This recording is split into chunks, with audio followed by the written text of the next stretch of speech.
नमस्कार.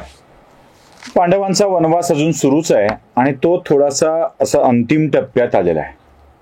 बस आता हा जो काही काळ आहे तो संपत आलाय आणि पुढचं 1 वर्ष अज्ञातवासामध्ये जायचं आहे. पण या शेवटच्या टप्प्यात सुद्धा पांडवांच्या सोबत काही अशा गोष्टी घडत आहेत की ज्या धक्कादायक आहेत, ज्या गमतीशीर पण आहेत.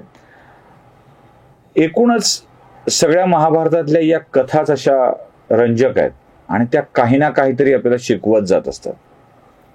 असंच घडलंय. द्रौपदी जंगलामध्ये, वनामध्ये अशी निवांत बसलेली आहे. सगळे आपापल्या कामात गर्क आहेत आणि त्यावेळी वारा सुटलाय, छान वारा सुटलाय, अगदी सोसाट्याचा वारा म्हणा ना. आणि या वाहत्या वाऱ्यासोबत छान सुवासही येतोय. आता प्रत्येक वेळी वेगळं स्थळ, वेगळं ठिकाण, त्यामुळं आता यावेळेला घनगर्द जंगलात एका सुंदरशा तलावाच्या बाजूला हे थांबलेले पानवठा बघावाच लागतो ना.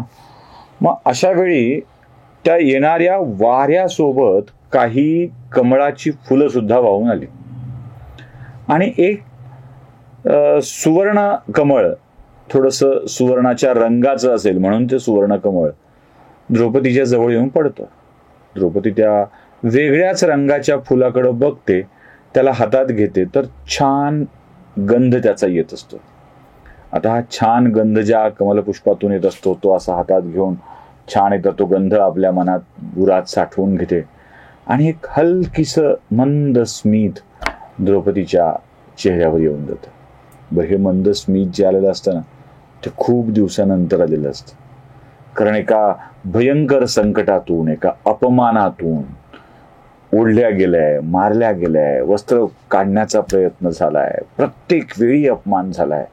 त्यामुळे द्रौपदीचा चेहरा असा सारखा दुःखी कोमजलेला अशा स्वरूपाचा असतो.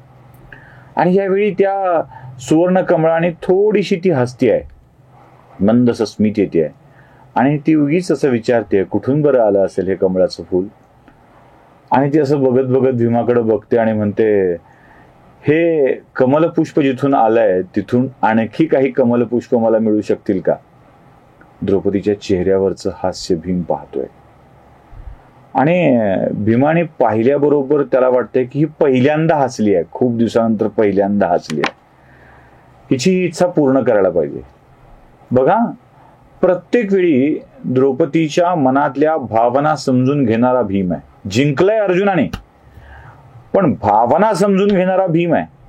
म्हणून मला नेहमी वाटत राहतं की द्रौपदीच्या मनात भीमाविषयी एक जास्तीची ओढ असलेली भावना असली पाहिजे. पराक्रम जरी अर्जुनाचा असला ना, तरी तिचा वारंवार मान सन्मान सांभाळण्याचं काम भीमानं केलेलं आहे. भीम आपल्या हातातलं काम बाजूला टाकतो आणि म्हणतो की मी आत्ता आलो तुझ्यासाठी कमलपुष्प घेऊन. एक काय, खूप कमलपुष्प घेऊन येतो. आणि त्या जिकडून ते कमलपुष्प उडत उडत आलं होतं त्या दिशेनं, अर्थात वासही खूप छान येत होता, त्या दिशेनं भीम निघालेला आहे. बरंच अंतर तुडवत जातो आणि एक केळीचं वण भीमाला लागतं. त्यातूनही तो घुसतो, पुढे घनदाट जंगलात तो घुसतो.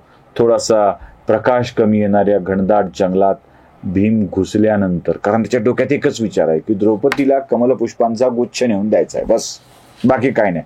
पहिल्यांदा हसली होती, पहिल्यांदा हसली आहे एवढ्या सगळ्या दुःखात, आणि ज्या दुःखाचं कारण आपण आहोत. सगळ्यात मोठी सल, मोठी बोच ही आहे, दुःखाचं कारण आपण आहोत. थोडीशी हसली आहे ना, थोडंसं स्मित आलंय ना, मग तिला काहीतरी सुखावणारं द्यायला पाहिजे. ज्या कारणामुळे तिच्या चेहऱ्यावरती हास्य आलंय ते कारण अधिक शोधायला हवं, मग ते वारंवार शोधायला हवं. म्हणून भीम निघालाय.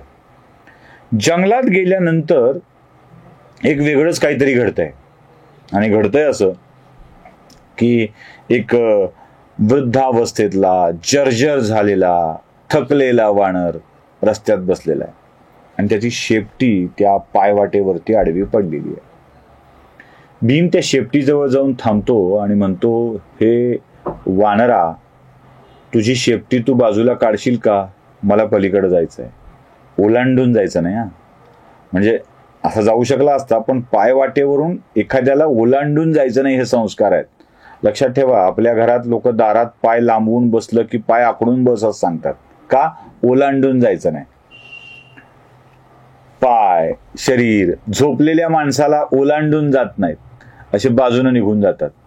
ओलांडून जायचं नाही हे संस्कार आहेत. एखाद्या माणसाला ओलांडून जायचं नाही.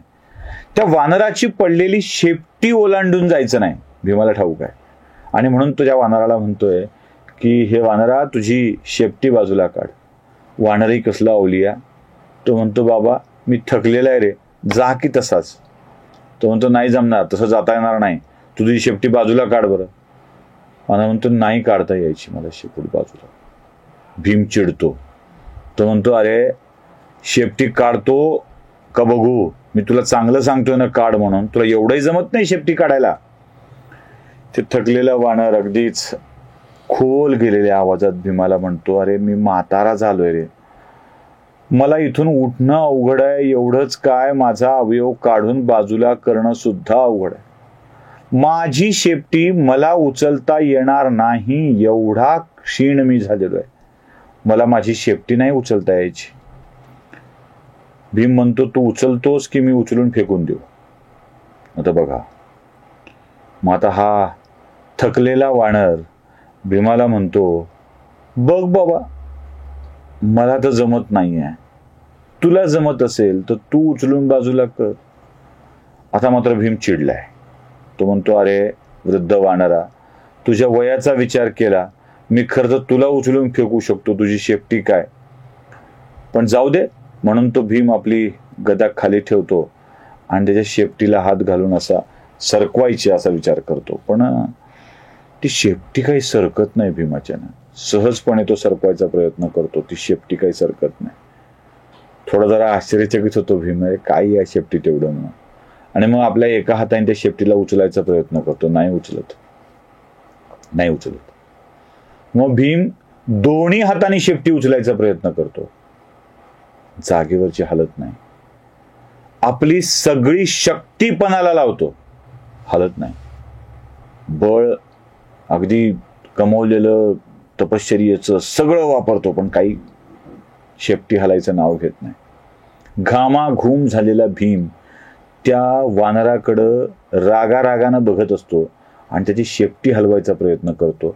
शेपटी हलवली जात नाही. भीमाला आपलीच वाक्य आठवू लागतात. अरे माझ्यात एवढी ताकद आहे की मी तुला उचलून फेकू शकतो, तू काढ म्हणतोय तर काढत नाहीयेस का. आपलीच वाक्य त्याला आठवू लागतात आणि तो असा हळूहळू स्वतःवरच अशी स्वतःचीच दया भीमाला यायला लागते. इतका अपमान, एक वृद्ध वानर, त्याची शेपटी आपण हलवू शकत नाही आहेत. भीम अजून चिडतोय, अजून प्रयत्न करतोय, पण नाही जमत आहे. जसा जसा चिडतोय, जसा जसा त्याला अपमान वाटतोय, तशी तशी त्याची शेपटी हलवण्याची कृती असफल होते. बघा कसं असतं, आपण आपल्या शक्तीवर विश्वास ठेवून अहंकार करून ते बाजूला करण्याचा जितका प्रयत्न करू, तितकं त्यात अपयश आलं की अजून चिडू लागतो. भीम असतो शक्तीचा गर्व. जसा जसा प्रयत्न वाढत चाललाय तसा तसा भीम अधिकच हतबल होत चाललाय आणि जमतच नाही हे लक्षात आल्यावर भीम विचार करू लागतो, माझ्यासारख्या शक्तिशाली माणसाला ज्याची साधी शेपटी हलवता येत नाही, तो साधा सुद्धा कुणी असता कामा नये. कुणी असणार नाही एवढा साधा माणूस. तो विचार करू लागतो की कोण आहे. ते म्हणाला, मी तर पवनपुत्र आहे, माझे धर्मपिता तर पवनदेव आहेत. मी असा एवढा सहजासहजी पराभूत होऊ शकेल अशी शक्ती असलेला माणूस दुसरा तिसरा कोणी नाही, पवनपुत्रच असला पाहिजे, महाशक्ती असली पाहिजे. आणि मग भीम त्या वृद्ध वानराकडे बघू लागतो आणि मग शेवटी ते प्रयत्न देतो सोडून आणि हात जोडून उभा राहतो. म्हणतो, हे कपिश्रेष्ठा. आता वानराच्या ऐवजी कपिश्रेष्ठावर येतो. म्हणजे दुसऱ्याला मोठं म्हणायची सवय लागली की काय कळतं, ज्ञान मिळतं ते बघा. आपला प्रॉब्लेम कुठे आहे, आपण दुसऱ्याला मोठं म्हणायला तयार नाही आहोत, आपण नेहमी स्वतःला मोठं म्हणायला तयार आहोत. आणि तो म्हणतो, हे कपिश्रेष्ठा, तुम्ही कोण आहात? भीमाला पराजित करू शकेल, भीमाला निष्प्रभ करू शकेल असा या जगात कोणीच नाही. असाल आपण तर पवनपुत्रच असाल, आणि पवनपुत्र असाल तर आपला खरा परिचय कृपया आपण मला द्यावा. मी आपली मनपूर्वक क्षमा मागतो आहे. मी माझ्या गर्वोन्मत्त अवस्थेवर स्वतःच लज्जित आहे. मला क्षमा करा आणि आपली ओळख द्या. आणि ज्या क्षणी भीम आपल्या गर्वाला बाजूला ठेवतो, त्या क्षणी तो वृद्ध वानर हनुमंतरायाच्या रूपानं भीमाच्या समोर उभा राहतो आणि म्हणतो, भीमा, ओळखलं नाहीस ना?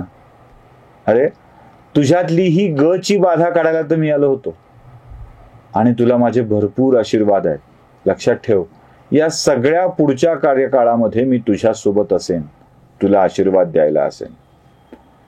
वंदन करतो हनुमंतरायाला भीम, आणि आपल्या पुढच्या सगळ्या कामासाठी आशीर्वाद मागून घेतो आणि सांगतो की मी या कारणासाठी इथे आलो होतो, द्रौपदीला ते कमलपुष्प घ्यायला. मग हनुमंत सांगतात की जा, बाजूला सरोवर आहे, त्या सरोवरामध्ये ते सुवर्ण कमल आलेले आहेत, आणि त्या सुवर्ण कमलापैकी तुला हवे तेवढे घेऊन जा, पण तिथे तुला अडवणारी लोक असतील. हनुमंतरायांची भेट घेऊन, आशीर्वाद घेऊन भीम त्या सरोवराकडे निघतो, आणि त्या सरोवरात कमलपुष्प त्याला खूप दिसतात. छान सुंदर गंध तिथे दरवळत असतो, आणि त्या कमलपुष्पाकडे जायच्या आधीच तिथे काही गंधर्व येतात. ते म्हणतात की या तलावावर तर आमची मालकी आहे. पण भीमाच्या शक्तीपुढे त्यांचा काही पडाव लागत नाही. तो सांगतो, अरे, माझी बायको खुश झाली आहे, तिला नेऊन द्यायचे, तिचा गुच्छ करून द्यायचा, सगळे नेत नाहीये मी, तिला खुश करण्या इतके घेऊन जाईल. भीमाची शक्ती बघून तेही बिचारे पराभूत होतात, फारसा विरोध होत नाही. आणि मग त्या सरोवरातले सुवर्ण कमल पुष्प घेऊन त्याचा गुच्छ करून भीम द्रौपदीकडे येतो, आणि आपल्या बायकोला ते सगळे सुवर्ण कमल भेट करतो. द्रौपदी ही प्रचंड खुश होते आणि भीमावरती अधिकच प्रसन्न होऊन जाते. या कथेतून भीमाच्या गर्वाचं हरण तर झालेलं आहेच आहे, पण द्रौपदीवर किती प्रेम आहे ते देखील कळलेलं आहे. मला तुम्हाला द्रौपदीची अशीच आणखी एक कथा सांगायची आहे. म्हणजे मी तुम्हाला आधी म्हणालो की द्रौपदीचं प्रेम भीमावर जास्त असलं पाहिजे असं मला वाटतं, कारण भीमानं तिच्या सगळ्या बाजू सांभाळल्यात. अशीच एक कथा आहे, ती महाभारतात नाही आहे, पण ती सांगितली जाते. ती कथा मात्र मी तुम्हाला पुढच्या भागात सांगेन. नमस्कार.